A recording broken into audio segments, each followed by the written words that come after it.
Breathe better and sleep deeper with the Levoit Classic 160 Top Fill Humidifier. Don't wait. Check out the link in the video description to get your Levoit Top Fill Humidifier on Amazon today and enjoy a healthier, more comfortable home. Hey everyone! Welcome back to the Leo Lens channel. Today we're diving into some fascinating behind-the-scenes stories about iconic movies. And I've got a real treat for you. Have you ever wondered what could have been if Tom Cruise had played Jack Dawson in James Cameron's Titanic? Well, let me tell you, it's a story worth exploring.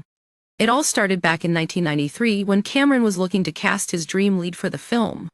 He initially set his sights on River Phoenix, but sadly, he passed away before he could audition. Next up were Matthew McConaughey, Billy Crudup, Chris O'Donnell, and Stephen Dorff, but none of them quite fit the bill.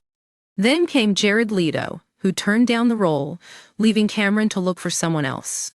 That's when Tom Cruise came into the picture, or rather, was about to come into it. Cruise had already established himself as a Hollywood A-lister after starring in films like Risky Business and Top Gun. But despite his undeniable charm, Cruise had a bit of a problem. He wanted too much for the role. Cameron and the studio were willing to work with him, but ultimately decided that Cruise's asking price was just too high. Now you might be thinking, so what would have happened if Tom Cruise had played Jack Dawson? Well, it's likely that the film could have been a box office smash. Cruise has a proven track record of drawing massive crowds, and Titanic is one of those films that people still love to this day. Plus, his presence would have added an extra layer of excitement and energy to the movie. However, there was another factor at play here: age. Jack Dawson is 20 years old in the film, while Tom Cruise was 35 when it came out. This age disparity could have been a bit of a problem, especially considering the societal norms of the time. Cameron wisely decided to stick with his original plan and cast Leonardo DiCaprio as the younger Dawson. But what if Cameron had looked past that issue? What if he had seen something in Cruise that we don't know about yet? It's fun to imagine how different Titanic might have been with Tom Cruise at its center.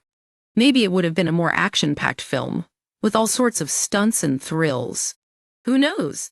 The thing is, sometimes these kinds of what-if scenarios can be really interesting. But they're also important to remember that we often get lucky with the casting choices that turn out right in the end. And for Titanic, James Cameron made some inspired decisions that helped make it a global phenomenon. So there you have it, a story about what could have been if Tom Cruise had played Jack Dawson in Titanic. It's always fun to speculate and imagine how different things might be. But sometimes it's the unknown choices that end up being the ones we love the most. Thanks for watching the Leo Lens channel. Don't forget to like, comment, and subscribe for more behind-the-scenes stories about your favorite movies.